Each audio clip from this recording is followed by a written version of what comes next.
Kia koto and welcome. My name is Anna Gunther and I'm the Women Export Lead at New Zealand Trade and Enterprise, New Zealand's economic development agency focused on growing export companies bigger, better, and faster for the good of New Zealand and the world. And we're very pleased to have you join the third implementation event of the Global Trade and Gender Arrangement, GTAGA, focused on women in STEM, fixing the leaky pipeline. Both through my role as Women in Export Lead, but also my experience starting and scaling tech companies that have exported, I'm personally so interested in the insights from our officials and presenters today, because it's so lonely when you're one of the few women in a sector. And I hope by the end of this session, we'll all have some great ideas that we can take back to our home countries. Before we get started, I'd love to get you introducing yourselves in the chat. So if you could just pop to the chat and write in your name, your role, and where you're zooming in from, we'd love to welcome you here. A bit more about GTAGA. It's an innovative trade instrument that was negotiated over 2019 and 2020 by founding members of the Inclusive Trade Group, ITAG, made up of New Zealand, Canada, and Chile. Since 2020, we've welcomed new members to GTAGA, including Mexico, Peru, and Colombia. And interest continues to grow, with Costa Rica and Ecuador also in the process of seeking membership. GTAGA is an important and novel arrangement dedicated to advancing women's economic empowerment and engagement in trade. Why does this matter, though? It's because that we know that export-focused industries are more likely to be innovative, competitive, and pay higher wages. But we also know that women are less likely to engage in trade. STEM, so science, technology, engineering, and mathematics, has been identified as a cooperation focus of activities under GTAGA. Underrepresentation of women in STEM is not a new concept, but women have always played an important role in STEM, from Ada Lovelace inventing one of the earliest computers, through to scientist Kimberly Prather leading the discovery of the role of airborne transmission for COVID-19 recently. Promoting women's economic empowerment and gender equality across STEM sectors will help to address the global phenomenon of the so-called leaky pipeline of lost talent in STEM sectors. As our speakers will shortly elaborate, advancement in women's economic empowerment is a prerequisite for global development, gender equality, and economic competitiveness. Today's event will start with opening remarks from government representatives, starting with New Zealand as the host country for this event, followed by Mexico, Colombia, and Peru as newer members to GTAGA. Shortly after, we launch into speaker presentations, and lastly, a panel Q&A discussion. Please note that this event is recorded and will be available online for access following the event on New Zealand's Foreign Affairs and Trade website. Throughout the event, if you have any questions for our speakers, please do use the Q&A tab. Please note your questions will not be visible to others and will be sent to me to be then relayed on to the speakers. If you want a question to go to a particular speaker, just let me know in the question. I'd like to now introduce our first speaker, Wendy Matthews, who's a Divisional Manager, Trade Policy and Negotiations Division here at New Zealand's Ministry for Foreign Affairs and Trade. Welcome, Wendy.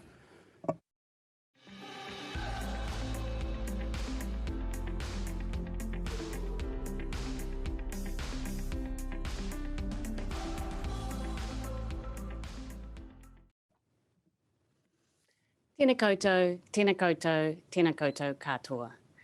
My name is Wendy Matthews, and it's my great honour here today to formally welcome you to the third Global Trade and Gender Arrangement, or GTAGA, implementation event. On behalf of our other GTAGA members, first of all, our foundation members of Chile and Canada, and last year joined by Mexico, I would really love to welcome our newest members, Colombia and Peru. And as Anna mentioned, we are very happy that we have two countries who are actively looking to join. And here today, we want to also encourage other members to consider joining our work here at GTAGA. The growing membership of GTAGA, I think, is reflective of the increasing interest in how we take forward inclusive trade in our economies. We are working hard through GTAGA and the Inclusive Trade Action Group to promote this, but also we are joining together in fora such as APEC, the WTO, and of course, highlighting the interests of trade and gender in our bilateral FTAs. We know this is important, and particularly as our economies right now are struggling with food insecurity, rising inflation, the devastating effects of Russia war on Ukraine, and other flow-on effects still from the COVID-19 pandemic. We know that these affect our economies and disproportionately affect women, and it's important that we look for ways to cooperate together. The GTAGA is an important platform. First of all, it's a great way to share data, which we know in this area is very scarce and is an increasing priority to focus on. It also is about promoting activities and initiatives to bring women together across countries, across government, across civil society, our fantastic entrepreneurs and women workers to promote and progress shared interests. In 2018, the New Zealand government launched the Trade for All agenda, which for us was really about promoting inclusive trade and ensuring that the benefits of trade were felt across our communities. So this included, for us, our Indigenous Māori people, our medium and small enterprise, our regions, and also, importantly, women. And the GTAGA forms a very important part of this process for us. We're very proud of what it has achieved to date. So I hope the GTAGA will continue to grow. We are certainly very happy with its progress to date. And as we work together towards a more equitable and sustainable future, I really would like to thank our fellow GTAGA members for being on this journey with us today. And finally, I would like to thank our speakers for giving up their time and sharing their experiences with us in this really important field of STEM and innovation. Kia ora, thank you.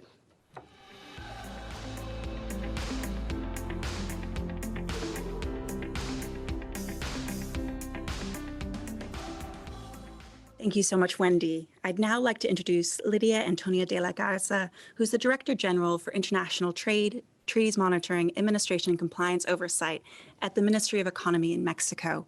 And Mexico has seen a 42% increase in the number of women studying STEM over the last 10 years. I can't wait for these insights. Welcome, Lydia.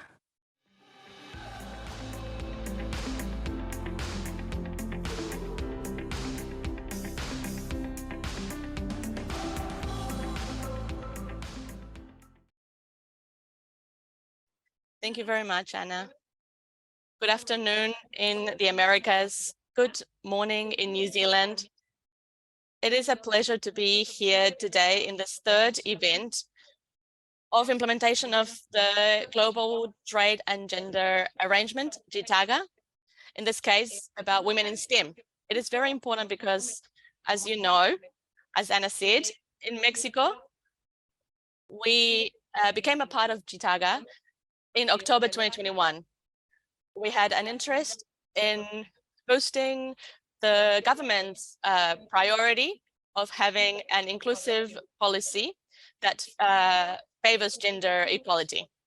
And one of our objectives is to do this with our international partners.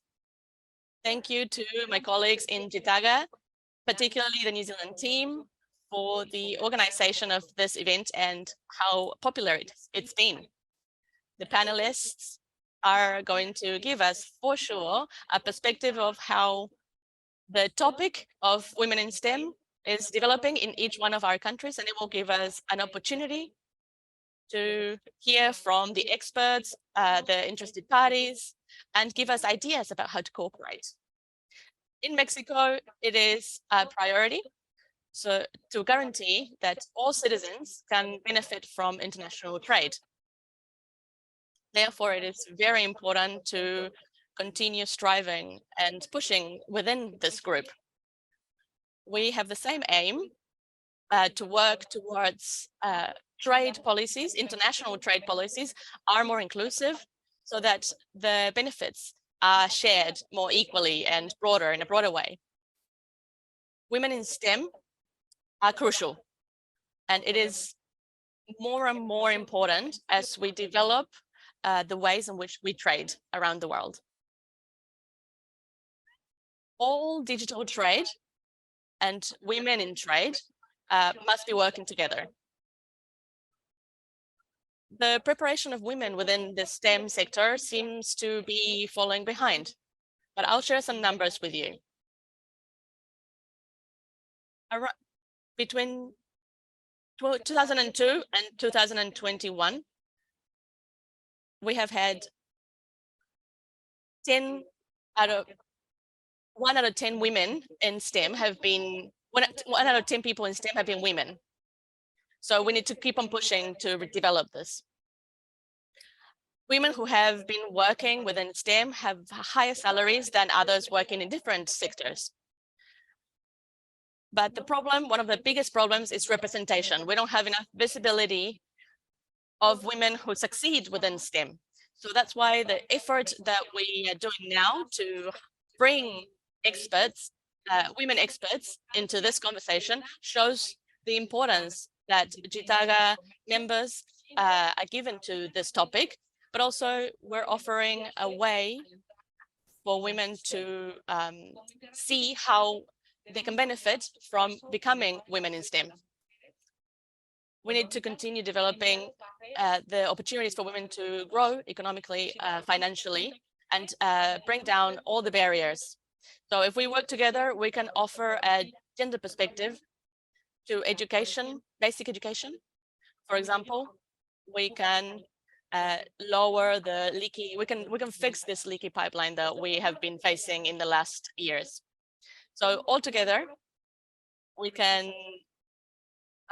make the pay gap smaller, but also ensure that women can participate in employment in the future. In Mexico, we're excited about continuing to participate in these events so that we can share the benefits and learn lessons to carry out a public policy in this area.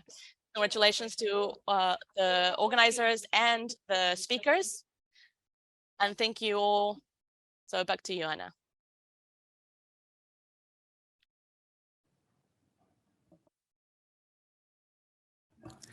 Thank you so much, Lydia.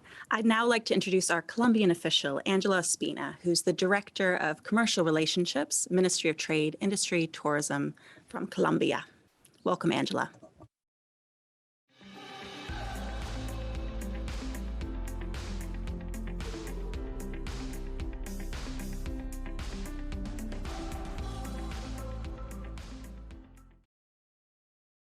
Hello, thank you for giving me the floor. I'm glad to be here today. Colombia recently joined the GTAGA and is keen of its expansion. We want to thank and express our full appreciation to Canada, Chile, Mexico, Peru, and New Zealand for all the joint effort and enthusiasm. And we are glad to have here participants from the incoming members as well. In particular, we want to praise New Zealand's initiative and leadership for the preparation of this webinar, among many topics in which women face significant obstacles that affect their participation in trade. STEM is one of them and a very visible one. There is much to learn today from the panelists and from you all. There is much to share for the improvement of our own national capacities. There is much to collectively understand with an increasing aim on advocacy for women's empowerment in trade, not just for us, but potentially for global responses. So please let me express my full enthusiasm and that of my colleagues from the Ministries of Foreign Affairs and of Trade present in the webinar. I will stop now as we are keen to start as soon as possible with the juicy substance of today's presentation. Thank you very much. Thank you so much, Angela. I love short and sweet. Next up, I'd like to introduce Jose Luis Castillo, who is the Director General for International Trade Negotiations and Vice Ministry of Foreign Trade, Ministry of Foreign Trade and Tourism, Peru. Welcome, Jose.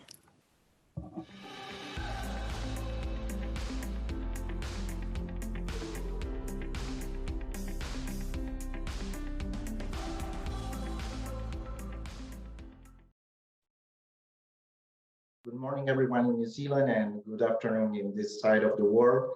Allow me to take advantage of the simultaneous interpretation and speak in Spanish. Good morning to everyone. I would like to start by thanking the organizers of this third event of implementation of the Global Trade and Gender Arrangement. It's the first one that we participate in from Peru. I would also like to thank the warm welcome that you've given to Peru as one of the new members in this arrangement. We wish to continue working together to improve women's empowerment in our own countries through trade and related fields such as technology, science, maths, and engineering.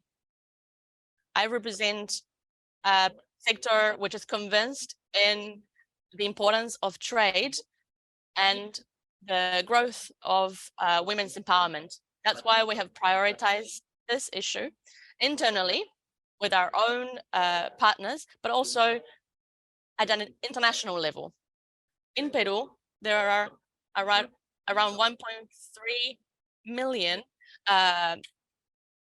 MSMEs, which generate 8 million jobs, and around 30% of formal businesses are led by women. And recently, we have had more than 42,000 women per year increasing in business. So we wish to continue to reduce the pay gap. And this is particularly important currently, where we need to address the impact of the pandemic on the businesses led by women and in the sectors that employ mostly women.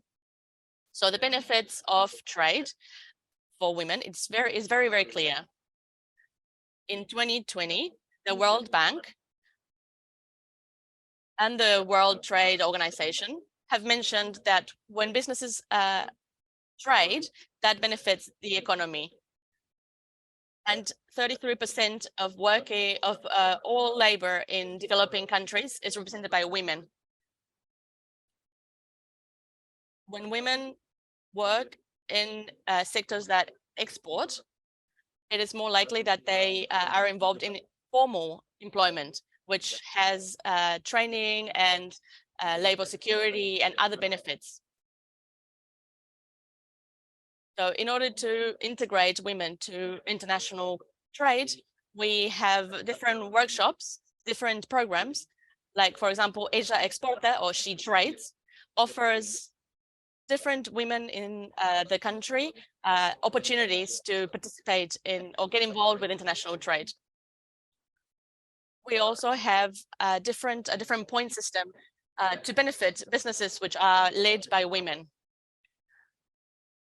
When we have sectors that involve women, we are also having to involve partners who share our own priorities so that we can have events that we are hosting. So, for example, this event that we're participating in now.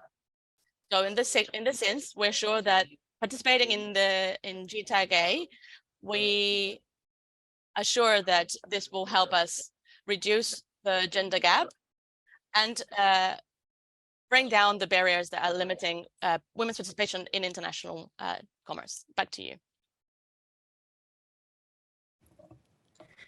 Thank you so much, Jose, as well as Wendy, Lydia, and Angela. We loved your opening remarks.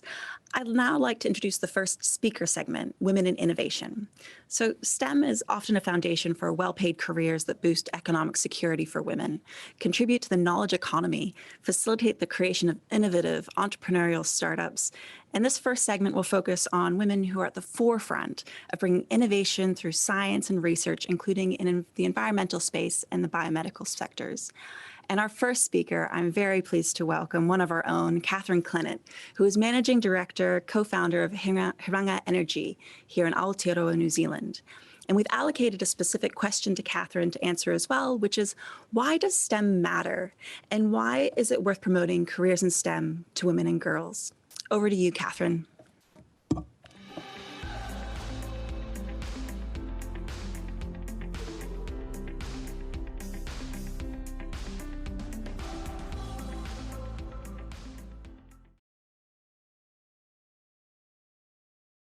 Kia ora katoa. Good morning, everyone. As Anna said, I'm Kathy Clinnett. I'm co-founder and chair of Haringa Energy. Thank you for the opportunity to speak this morning on a topic that's very close to my heart. And as Anna said, I've been asked to address actually what I've broken up into a couple of questions. Firstly, why does STEM matter? And then secondly, why is it worth promoting careers in STEM to women and girls? In order to answer these questions, I thought it might be worthwhile providing some background, which will help frame my answer. So I'm an engineer by background. I studied mechanical and electrical engineering and specialized in control systems. Early in my career, I worked as an engineer in the energy and resources sectors, working across greenfield and brownfield projects, mainly in remote locations across Australia and Asia, before moving to the US and managing the construction of some of Equinix's first data centers. Then after studying a master's in business and technology, I moved into tech commercialization and ultimately into finance prior to co-founding Haringa Energy. So what is Haringa Energy? Haringa is a pure play, vertically integrated green hydrogen company based in New Zealand. We're creating a platform for the acceleration of green hydrogen adoption across multiple markets, but with an initial focus on industry and heavy transport.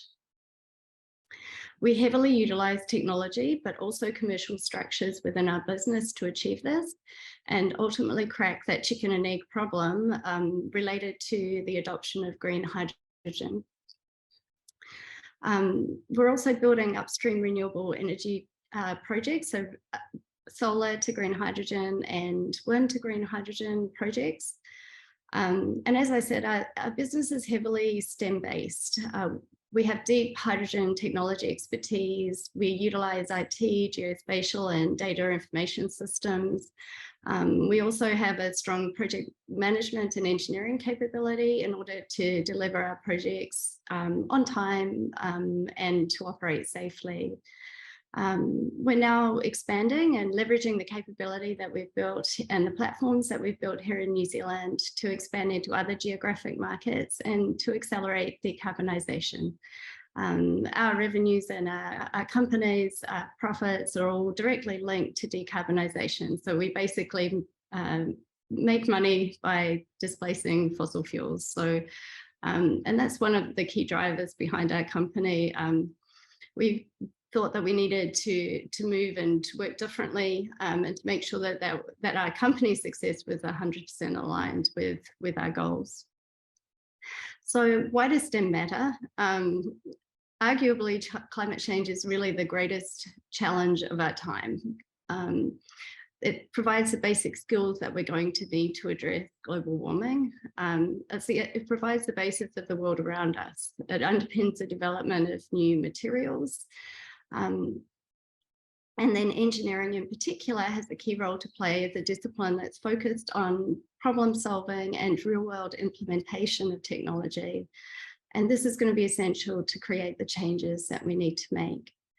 The recent IPCC report that paints quite a sobering picture of the challenge and the relative inaction and inertia to date on climate change.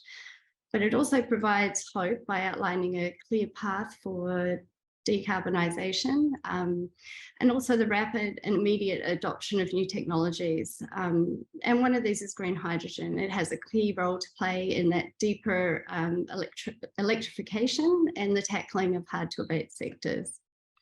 And STEM are the foundation disciplines to help us deliver this.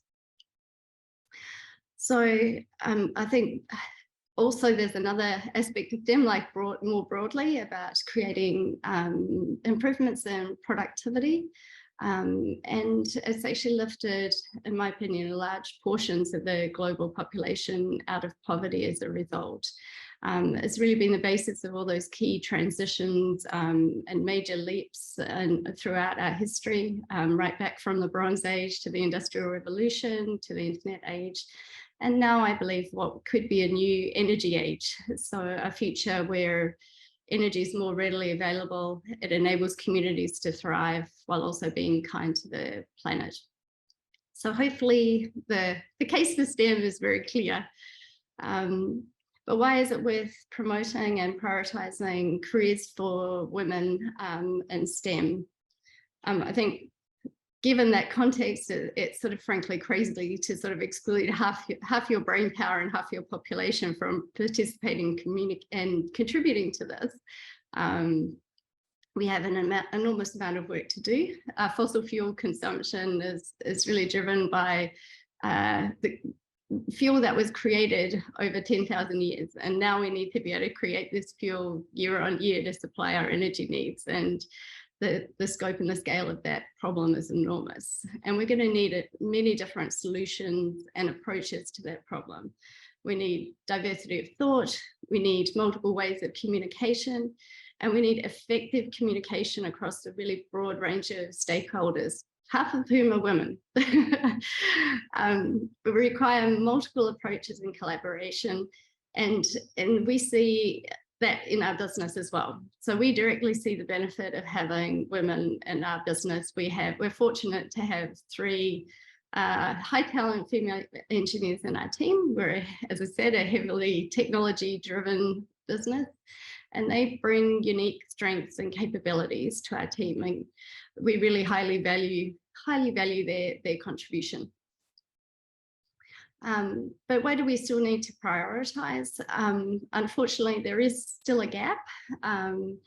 We need to create the right environment for women to thrive in STEM careers, to promote women into senior positions, and also create diverse and interesting pathways. So there were some points made in the introduction about STEM providing actually well-paid interesting careers for women. So I think there's a promotion required so that women and girls in schools are actually hearing that and understanding that there are really diverse and interesting careers. They are well paid, and there are opportunities for them in STEM. But then there also needs to be the career paths. So creating the role models, and as I said, the promotion of women into senior positions is probably an area that I think we can all work on and encourage. So I think just to sum up, in my opinion, we need to prioritize this. We need to create a better gender balance for the benefit of us all, and not at the least to tackle the climate emergency that we currently face. So I hope this provides some context for the talks to come, and look forward to the discussion to follow. Thanks for listening in today, and I'll hand you back to Anna. Thank you. Thank you so much, Kathy. I loved your framing of focusing on people and the planet, as well as solving some really meeting problems as well, and creating that environment to thrive for everyone. I'd now like to introduce our next speaker, Dr. Po Tan, who's the CEO of STEM Edge Academy in Canada. And we've allocated a specific speaker question to Po as well, which is, why does mentorship and representation matter in STEM for youth who are considering STEM as a potential career? So welcome, Po.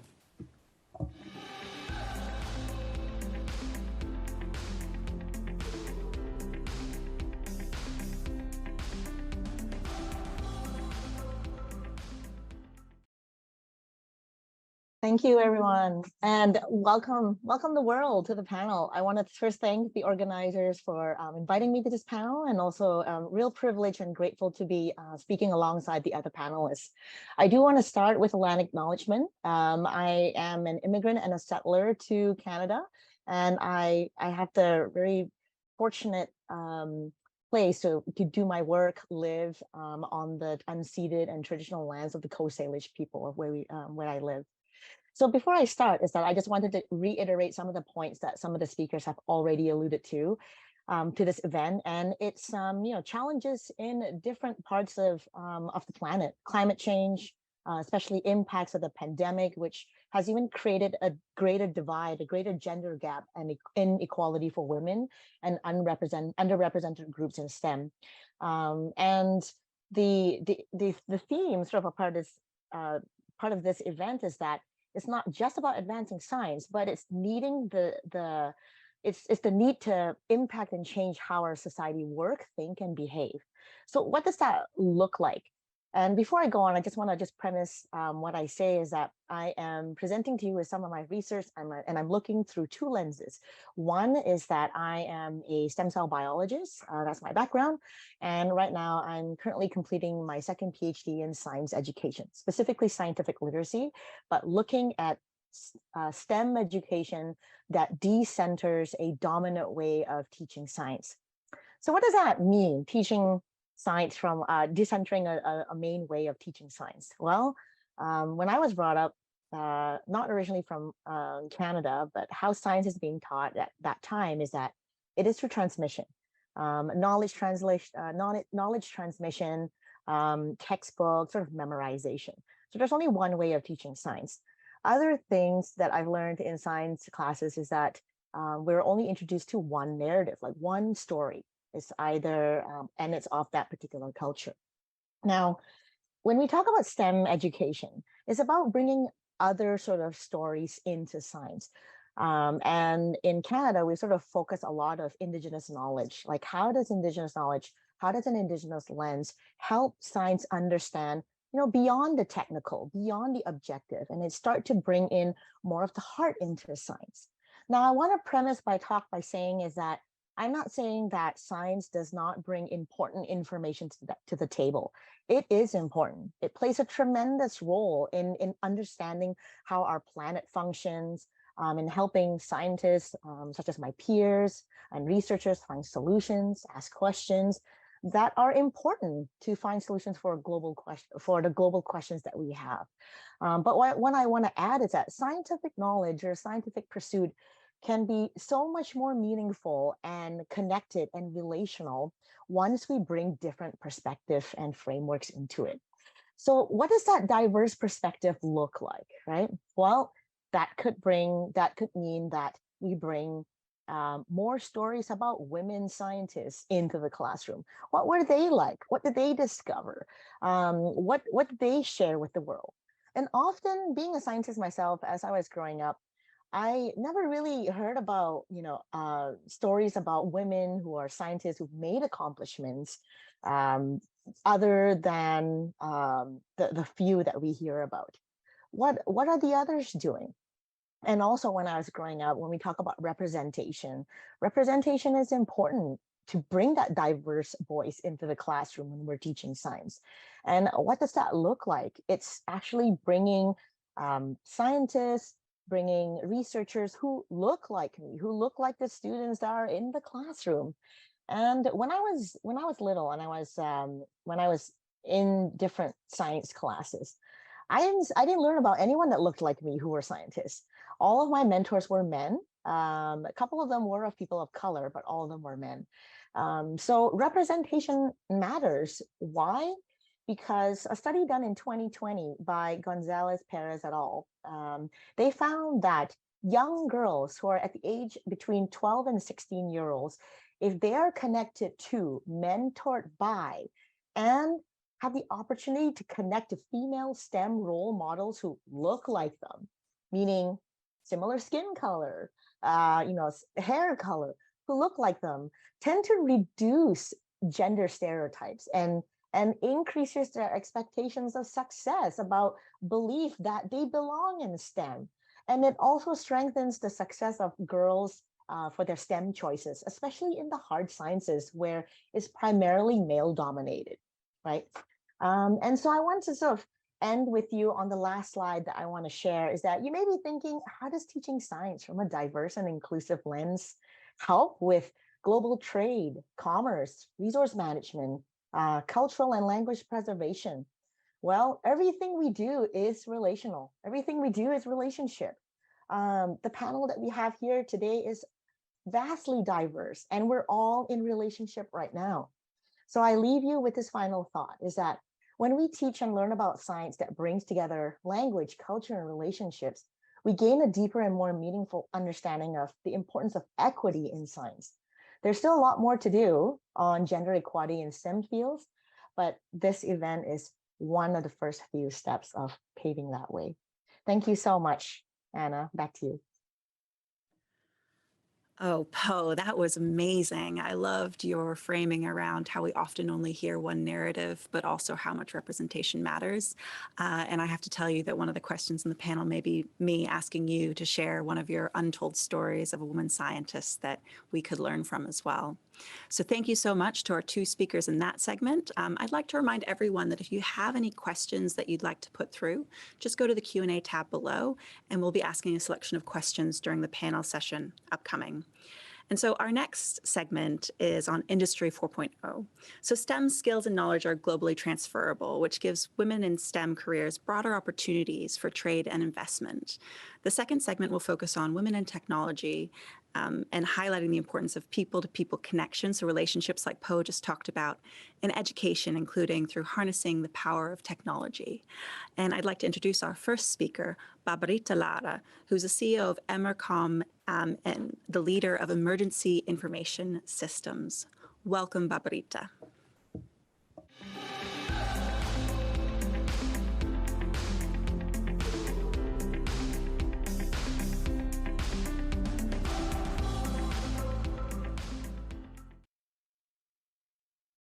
Thank you very much for the opportunity to having me here today. I know that using the translation services is difficult for many, but this is a way of protesting by using our native languages, because many girls, unfortunately, leave STEM careers because they do not understand specifically what is happening or the language that is being used in English mostly. And that is why I'm doing my presentation in Spanish. I would like to thank the translators here today, as well as the administration. Thank you. This presentation is called Hack Yourself, because you need to hack yourself in order to have more diverse teams and to move forward in STEM. I would like to tell you a little bit about myself. Next slide, please. I don't know if I have enough time. February 26, 2010, I felt something strange that was not scientific at all. I hope that you are able to get all the information that I'm mentioning. I felt that an earthquake was going to happen. I just had the feeling, an underlying feeling. My husband thought I was going crazy because I mentioned it to him, and I said, no, the world is coming to an end and we need to leave because this is very dangerous. I was living in a high building. I left him. I went to my parents' home, and I told them the same. The world's coming to an end. And we just had a party and we started drinking because the world was coming to an end. There was nothing else to do. And then we went to bed early morning. A few minutes after that, earthquake. That was really crazy. And all I wanted to do was call my husband and tell him, I told you. But there was no network, no service. We weren't able to communicate. It was very weird because in 2010, how was it possible to not have the technology to communicate? We hear about scientists creating new technology every day, but we did not have the technology to save lives. Unfortunately, 8.8 magnitude earthquake affected 93% of the Chilean population, and a later tsunami that killed 156 people because they were not informed properly and on time. That was awful, and mainly because we did not have the technology at that point. That's why I created SIE, a system that allowed us to communicate with the affected population in case of emergency. We use high frequency radio because it's the safest way to communicate with the population. But one of the most important things that we have is that at that point I was not prepared. I don't mean myself, just myself. I mean, education was not prepared for STEM education. We have a lot of capability, but the industry is losing the opportunity to take advantage of half the population because they don't take into consideration women. We're forgetting women that could have a solution. I had a solution. I had thought about a solution. At that point, I was able to capture an Argentine radio, I was thinking about Morse code that I was able to transmit information through radio frequencies, but I did not have the chance of doing this experiment until later on. That's why I like to mention that crises are opportunities, and we are prototypes. We girls and boys are the same, but society is the one that transforms us into something else that will limit us. Let's say girls cannot do this, boys can do this, and then we lose what I was mentioning. We lose half the population that has a lot of capabilities and talent to do so many things. However, technology for me, I think, is an empowering tool, transsectional, cross-sectional, that should not even be necessary to mention this. We should all know this already. I was living the southest city in the world, next to Antarctica, right next to Antarctica. That was me at 10 years old in that island, no internet. I was able to identify certain things that being isolated allow me to identify. I could play soccer, and I was not limited by these social constructs. I like being a Girl Scout. Usually this group focus on making girls preparing the meal, for example, and maybe would not promote them rescuing people. So I was thinking, why can't I do this? I love playing with Legos as well. We all know that we can create a whole world with Legos. And people that play with Legos, and there's been studies on this, that can usually follow STEM careers. So I had a different way of looking at the world. I'm very helpful, and I can fix anything. And I learned that I was able to change the world with my own hands. I can speak like Donald Duck as well. I can do an imitation with it. I can do so many things that are usually not considered for girls. At this point, I was not aware of many things that were happening in the world and in Chile. And I had this computer, so I disassembled it completely. And after doing that, I felt satisfied because I was able to build it again. And at that point, I thought, I want to do this for the rest of my days. And I just want to leave you with this. The world believed in me. If that hadn't been the case, I would not have been the first Chilean to be in an MIT list of women under 30. The same one that shows people from Amazon and others. I'm from Chile, and I'm part of that list. People believed in me, in the potential of STEM that allows us to have diverse teams. So we need to hack ourselves. I can tell you more about myself later on. I know my presentation is long. We need to hack ourselves in order to move forward in STEM and break all barriers. Thank you so much. Back to you.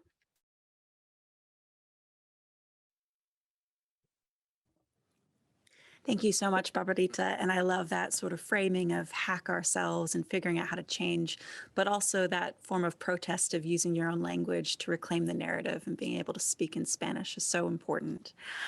Next up, we'd like to introduce Graciela Rojas Montemayor, who is the founder of Movimiento STEM. And we've allocated her the question of, what advice do you have for women navigating their studies or careers in STEM? Welcome so much, Graciela. Over to you.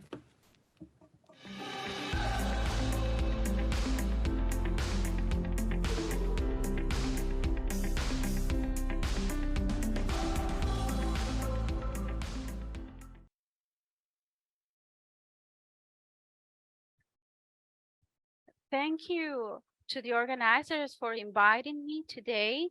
Thank you, Lidia Antonio de la Garza. for inviting me to be part of the space, and thank you all speakers as well. We are part of Movimiento STEM. We want to create a systemic change so that important stakeholders teach STEM with the objective of closing gaps and solving big challenges that we have as humanity. It is important to mention that the world needs this STEM talent. We've seen that women have a great need to transform society. It's not the same to say that I need to learn the periodic table without an objective than thinking I need to learn it to change the world. Girls and boys from 16 to 19 are the ones that can put an end to global poverty and also mitigate climate change. If they don't do this, we are done as a humanity. They also need to face, women in this generation need to face fourth industrial revolution. That is a technological revolution. 64% of women occupy the worst jobs because there is no access, too many barriers for STEM. We know that the most productive and innovative companies are those that are inclusive. We have studies that is not about inclusion, but it's a business case to include women in these spaces.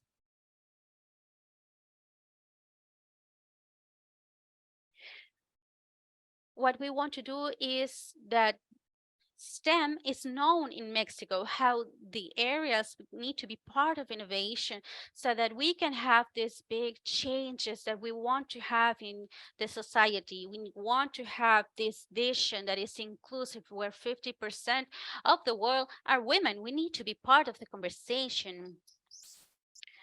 We have documented with scientific documentation that we have 4 important pillars, including inclusion, the capabilities for this fourth revolution, industrial revolution, also the 2030 agenda related to the environment, and also innovation and entrepreneurship.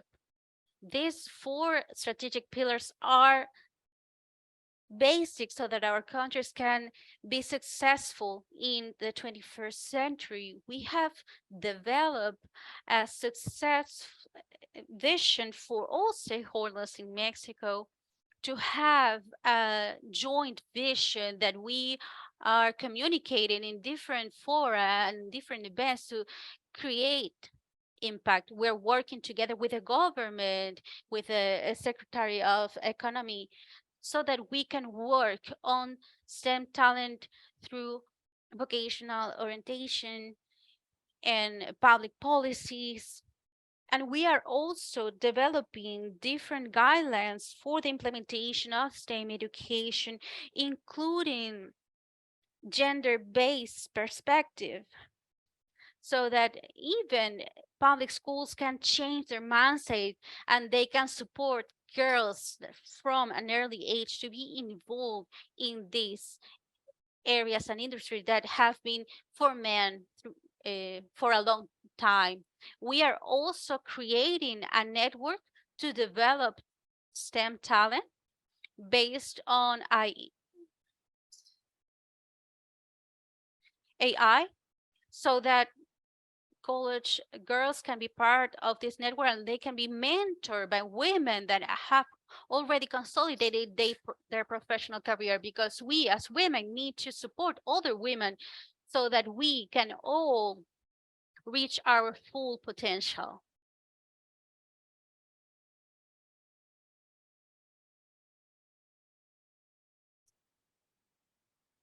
Regarding the impact that we had, we are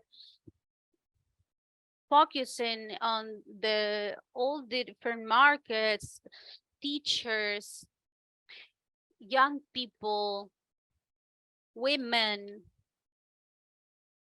And what we look for, what we're trying to do is that this is a strategy for everyone. We want women to be part of the conversation. We need to have specific actions in the world so that women have the same opportunities, but also to get the same results so that we can contribute with our talent to all different STEM areas. Well, to all areas, and STEM areas cannot be the exception. There's a lot to be done.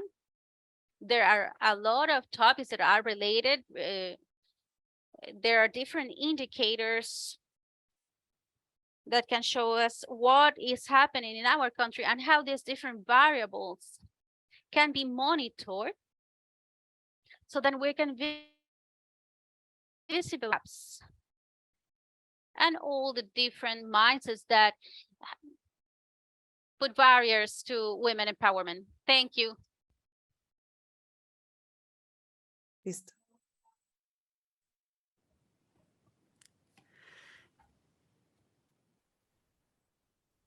Graciela, thank you so much for that presentation as well. I think all of the speakers talked to the topics of how much representation matters, how diversity of thought and identity will help us solve our biggest problems around people and the planet. I loved the comment around the role of society and how that informs the pathways that girls take, but also how we might think about bringing teachers in to help inform them around different ways of including women and girls in the studies of science and STEM more generally. And I think that, you know, representation matters, just the visibility, but also really making sure we're including more diverse perspectives in the conversations that matter. So thank you to all of our speakers. I learned so much from every one of you. I'd just like to remind people that if you have any comments, put them in the chat. We'd love to see what you're thinking about after listening to those presentations as well. And I'd now like to welcome all of our speakers back to our panel discussion and Q&A. So if we can get our speakers up onto the screen, that would be great. And now I would like to ask our first question. So we're going to direct this one to Po to start, but then if anyone else would like to jump in quickly after her, feel free to do so. But Po, what does a diverse approach to teaching science in a classroom actually look like? Could you give us an example of that? Yes. So within the classroom, depending on which grades you teach, and as an educator and as a even like a science facilitator in the community, what that looks like is that it's in addition to telling a story about say the discovery of like genes by Watson and Crick, like who else did that? I also want to cite Dr. Robin Wall Kimmerer, who's an Indigenous scholar in the US, but she's also a botanist. So she brings in that narrative of like, well, if we want to understand plants, plant biology, we can also further understand plant biology through Indigenous stories and why, and why those stories matter. So in the classroom, for educators, we could bring it where we invite the students. Like I often invite some of my students to sort of bring in their narrative and their stories, like what they learn about a certain topic in the classroom, because then you sort of shift the science educator's perspective solely from the science educator and teacher onto the student as well, and sort of have them share as well. And then that is where you give sort of the responsibility and the accountability to the students to bring their stories, but it also opens up that space, that brave space for students to share. And that's one of the key ways to decenter one way of teaching, one story that, like as a planet and as a society, we are made up of thousands of stories. We're not just one story. So how do we bring those stories in is to invite them in. I hope that answers does that answer your question? Oh, that was great. Thank you so much. Did anyone else on the panel want to add any thoughts before we move on? No? Okay, we'll move on to our next question, which actually is for all of you, but maybe we'll start with Kathy, which is, what could governments do to mitigate this leaky pipeline? Do you have any ideas that our government officials here could listen to today to help get more women and girls into STEM? Kathy. Definitely. I think there are so many touch points that the government can influence this, and it's I think an education of some of the challenges that women face, and awareness of it, as well as sort of more structured programs. So, for example, what I see here is that we actually have quite good representation of women coming through, or girls coming through STEM subjects through school. But then they're not choosing to then follow those career pathways. And so I think there's definitely a role around supporting women through those career pathways in terms of their further education, and also within their careers. So for example, allowing women to have families, having the support for them during that phase of their career, and then encouraging them to participate back in the workforce. So I lived for a number of years in Denmark as well, and you can see the benefit of that in their economy and their high GDP and their high participation of women in their workforce throughout their careers. And I think that actually has quite a big influence on the promotion of women into senior roles, so into CEO roles within organizations, onto boards. And that then creates that narrative. It's not a quick fix, but I think there's quite a lot that governments can do to support that through a range of different initiatives. Awesome. Thank you so much, Kathy. And I love that you acknowledged the role of being a parent and how that could affect women more in growing in their STEM careers. Graciela, did you have any thoughts that you'd like to add around what government could do to mitigate this leaky pipeline? Yes, totally. I think there is an issue around creating campaigns to ensure that these perspectives that women have, which is that they can't be a part of these sectors, so that they get changed. We can make campaigns, take this information, bring this information to all women, and tell them that these areas are full of potential, and they can develop themselves and develop their potential there. And I also think that it is important in our countries, which has to do with the pay gap. Today, we know that women in STEM are still earning a lot less than men, beyond the fact that in terms of legislation, we should be earning the same. When it comes to practice, women actually earn in certain industries up to 30 and 40% less. And I think that women in STEM are not motivated, that they have this lack of motivation, because they know that even if they have the same talent as men, they'll be earning less because they're women. So there's a lot of work to do there with businesses to ensure that these pay gaps are reduced across all different levels. I think that would be my comment for now. I love that focus on raising awareness with women that this is an opportunity. And I wonder also if there's an opportunity to raise awareness with everyone that women are capable and great, and they should be valued just as much as their male counterparts. On that comment around there being a pay gap, what we know in New Zealand and internationally is also there is an investment gap. Here in New Zealand, women raise 70% of what men raise at similar stages when they go out to raise investment. And I'm wondering, we have a question here around access to capital and it being a well-known constraint for many women entrepreneurs. And Barbarita, do you have any thoughts on this around raising investment, any tips or tricks or reflections for our officials on this call? Yes, I think I have a lot to say, because one of the reasons why we need to talk about our stories in STEM is because we don't have local references that you can talk to, like Poe said. I can't talk to Marie Curie through Instagram or Facebook and have Marie Curie give me advice.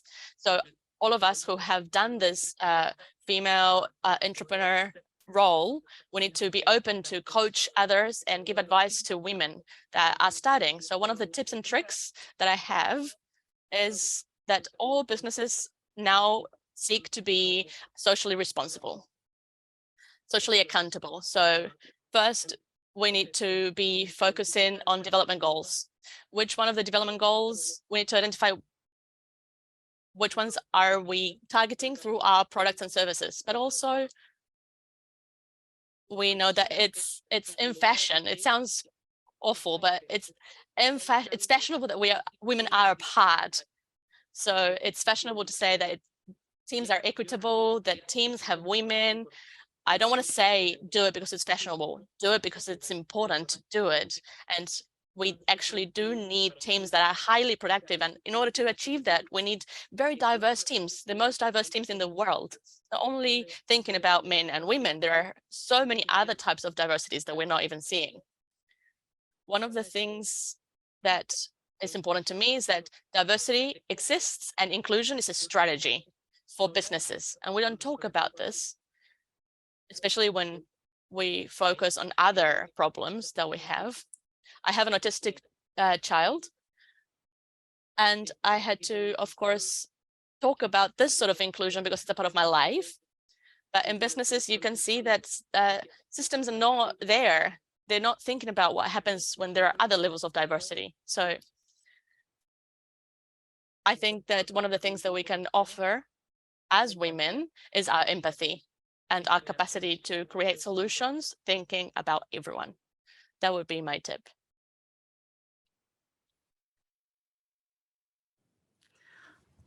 Awesome, Barbarita. I love that reflection around universal design. How do we make sure our solutions work for everyone when we're building them? And one example I heard recently around funders really making a move to get more diverse candidates into the companies they invest in is by adding a clause into their term sheet saying, if you're hiring a new senior leader, you have to have at least one diverse candidate. And they don't say it's just gender diversity, it's all identity diversity, but requiring that at least at the interviewing stage, so companies are thinking more widely once they receive investment from those funds. So the next question we have, which I love because I'm going to learn so much from this, is did any of you have female role models that really inspired you in your careers? And could you tell us who they are? And Kathy, I might start with you on this one. So this is a question from Sophie Hoisel. So any female role models that really inspired you in your career? And I'm going to ask all of you this, but starting with Kathy. Thank you. It's a great question, and I think sort of the time from that I went through and studied engineering. Unfortunately, I had no female mentors or role models to follow. There are very few female engineers who were studying those traditional disciplines in engineering and then having careers in them. So I guess in terms of my female role models, I was always looking outside the box and was really inspired a lot by sort of global female leaders. And even people that I didn't relate to necessarily on a political level, but that because they had sort of succeeded as a woman, and at the time I felt like a very male world. So sort of, people even like Margaret Thatcher, who is not of my persuasion, but she was like a woman, a very strong female leader.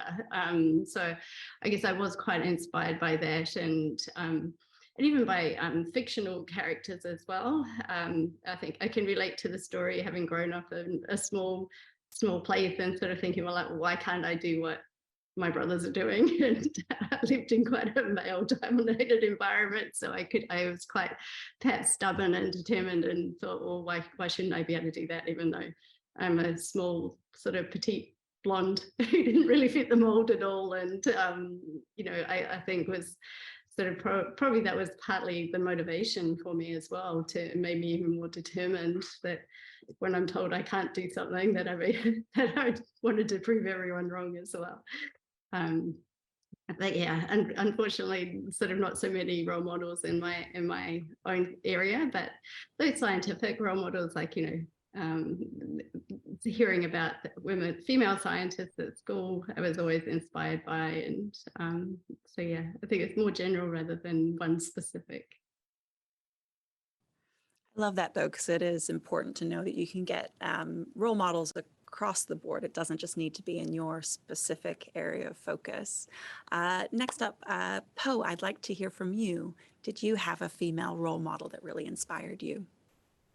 Yes, and thanks, Kathy. I think my role models fit outside the career mold as well, because as I said, is that when I was doing science, there wasn't too many female role models I could look up to. So I actually want to give a shout out to both of my grandmothers on my paternal and maternal side. They were, unfortunately, both of them passed away already, but they were ahead of their time. I mean, I think if they were alive today, they would be in their 90s. And I say they're ahead of their time is because we have conversations about today between scholars and my peers where we talk about the importance of relationship, the importance of giving an opportunity to other stories to be told.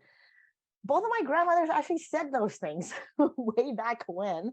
I think it was my maternal grandmother on my mom's side. I think she was one of the, I think also key ones that also always talked about how there's tradition, but then there's also ways to do differently with tradition. Like it doesn't have to be the same, right? And at that time is that when you're growing up within a sort of like a certain Asian culture, you're sort of expected to sort of follow some sort of tradition, right? And to hear sort of my grandmother said, "Oh, there's tradition, but you can change," was like really, really eye-opening. And that was, I think, maybe one of the first exposures to a different narrative that I'm talking about, where someone that you feel is, for me, stuck to tradition, like to the T, and then for her to say, "Oh no, I think you can think differently," and I'm like, wow, okay. And I think that sort of gave me sort of that brave sort of thing that Kathy was mentioning about. It's like, oh, you tell me I can't do it, okay, well, I'm going to show you that I can do it, And I just wanted to sort of like bring it back to where I volunteer a lot, and I volunteer at our community science museum in Vancouver. And I usually bring sort of like science workshops to elementary school students, so like grade 1 or grade 2, so about 5 or 6 years old. And there was this one time when I was bringing in science and I was wearing my lab coat, and there were 3 children in the audience, and then they were whispering, and I was like, "Would you like to share what you're whispering?" And so the little kids were saying, "Oh, you're a scientist, but you're a girl, And I'm like, "Yes, I'm a scientist and I'm a girl, not but," right? So then some of the things that I do with my mentorship is that I want to change that narrative, is that instead of using that as a weakness, you use it as a strength. He's like, "Yes, I'm the only girl at the table, and that's my strength, and that is a good thing. What can you learn? What can I share with you, and what you can learn from me?" Right? So that type of thing. So I think that's sort of like, I think those are my main role models. Yeah. Awesome. Thank you so much. I'd like to pass that same question on to Barbarita. Can you talk us through one of your female role models that inspired you growing up? I can say that my father is a cryptologist, and hacking yourself comes from encryptation. And I have a dark past, which I haven't told you about, which is I'm a hacker. But particularly the role model, the female role model, is Heidi Lamar. And I assume that you know her.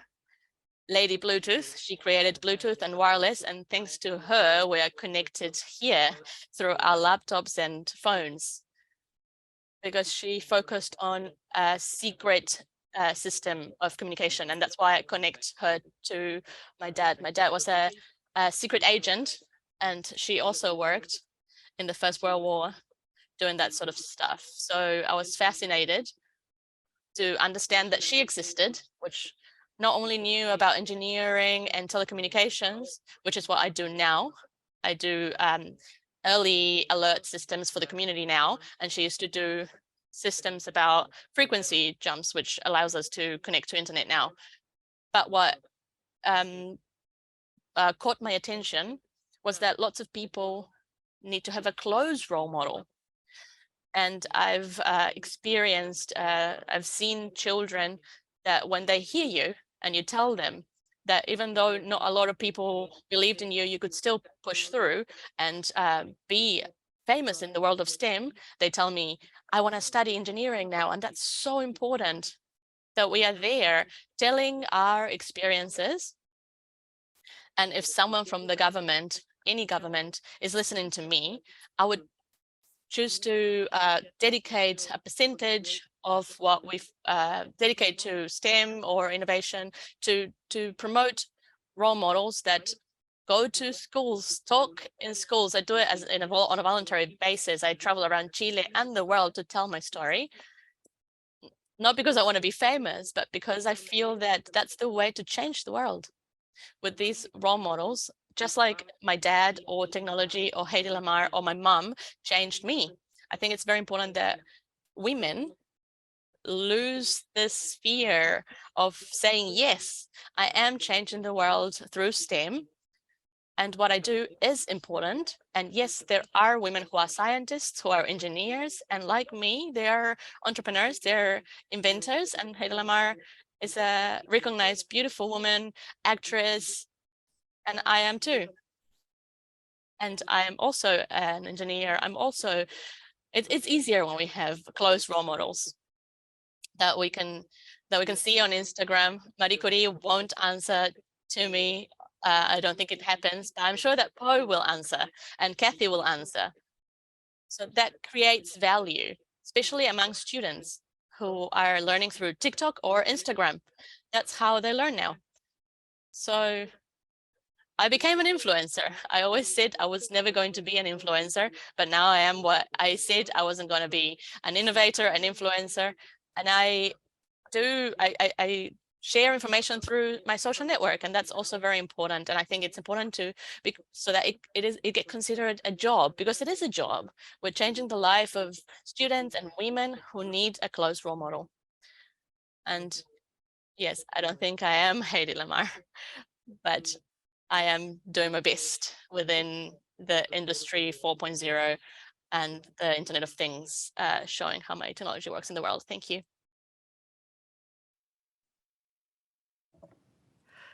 I just love the idea of getting Hedy Lamarr or Marie Curie onto TikTok, like some sort of AI representing them and answering young women and men, answering their questions. That would be amazing. I think someone here should make that happen.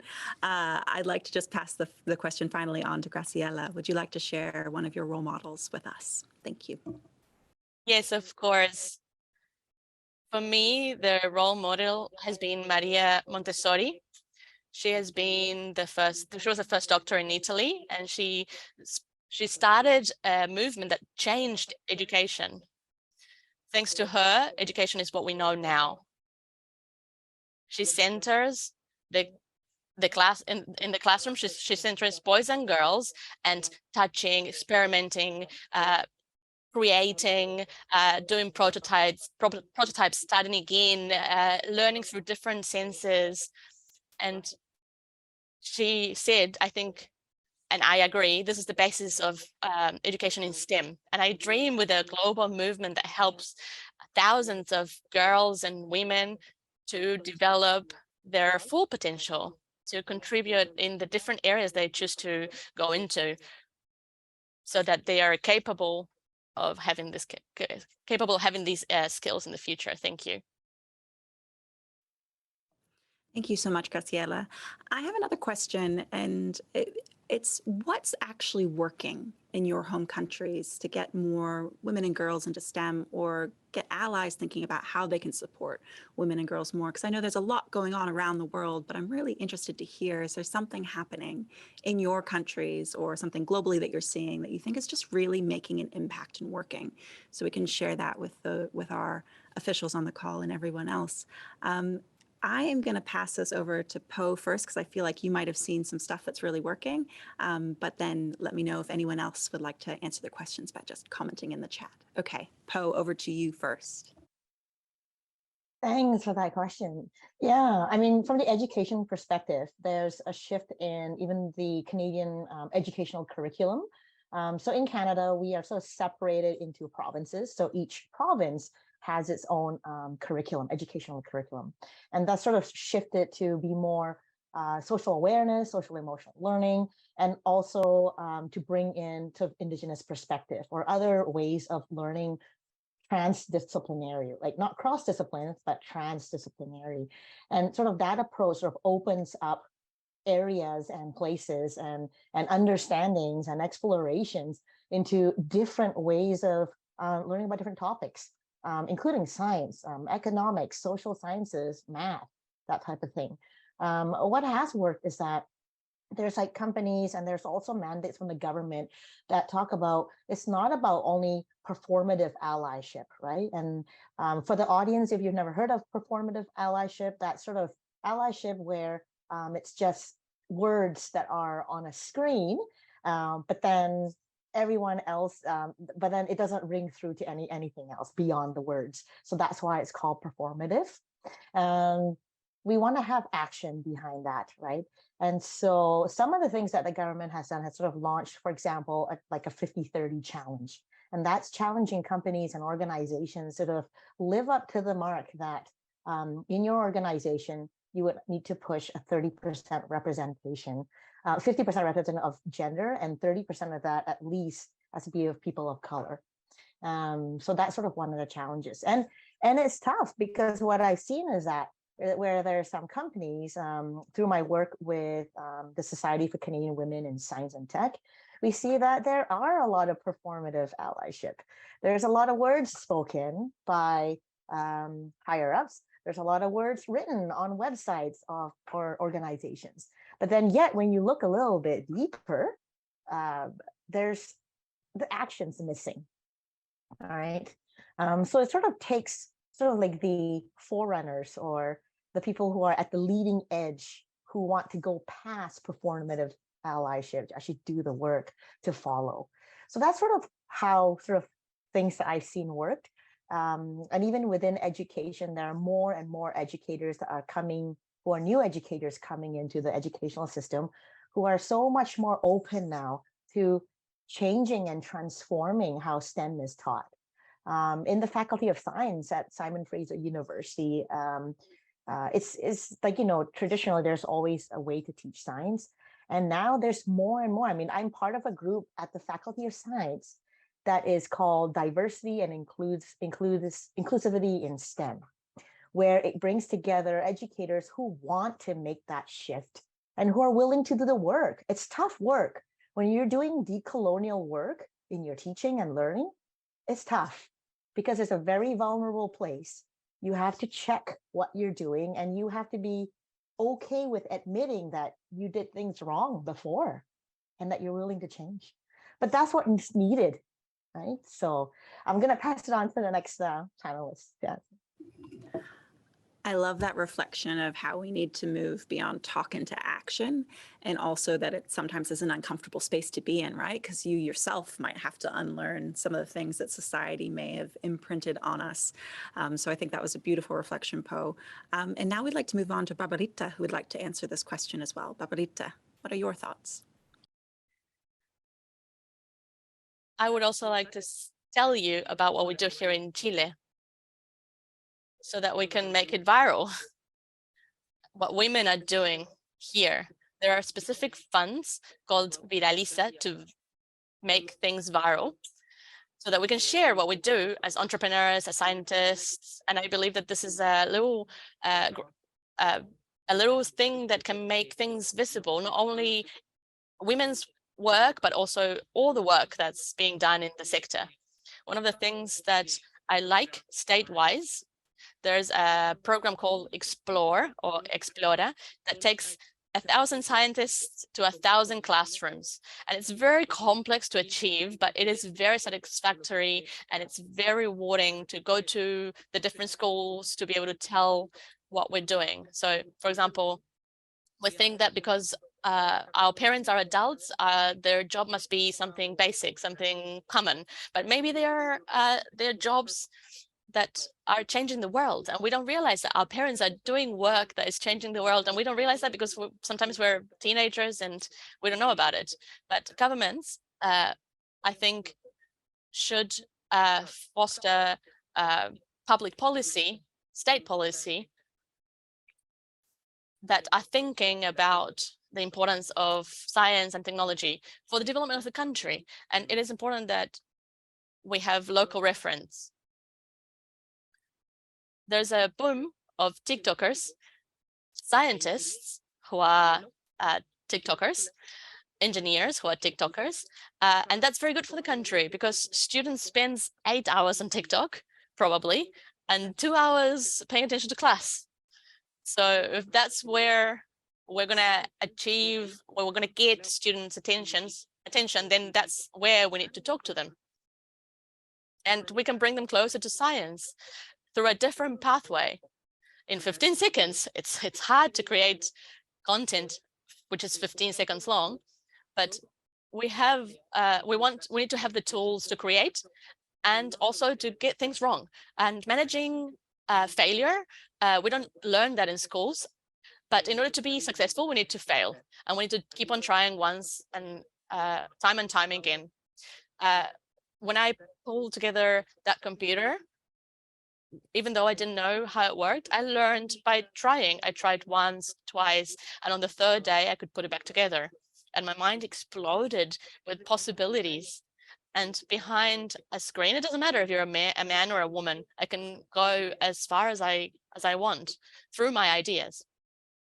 And I like to teach programming in Spanish, and that's why I'm speaking in Spanish. I could be speaking in English, but 100 days of code teaching Python in Spanish can change the life of a girl or a boy to have that develops that logical thinking that can solve their not only tech problems, but also they can learn other things, how to solve other problems, so that we can learn in the 21st century, so to solve things in a sustainable way.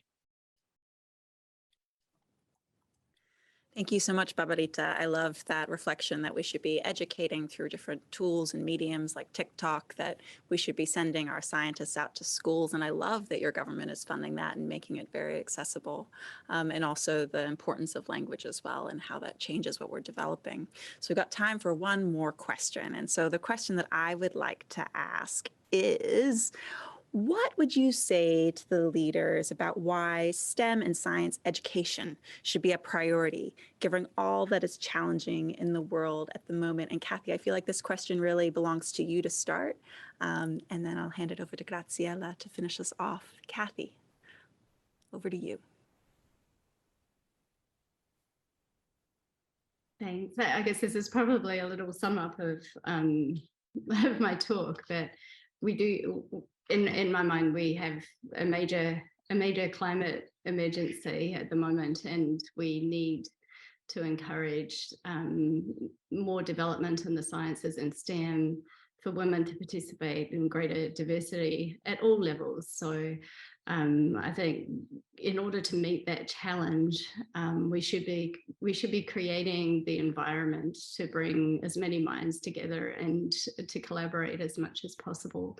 So whether that's, you know, women across different countries, it's diversity in terms of all like racial makeup, geographic diversity, we all have different things to share and different experiences. So I would definitely be encouraging, and I think supporting these types of initiatives is fantastic, but really making sure that we don't get distracted, I guess, by there's plenty going on in the day-to-day, and let's not lose sight of what we need to do and what we need to achieve collectively.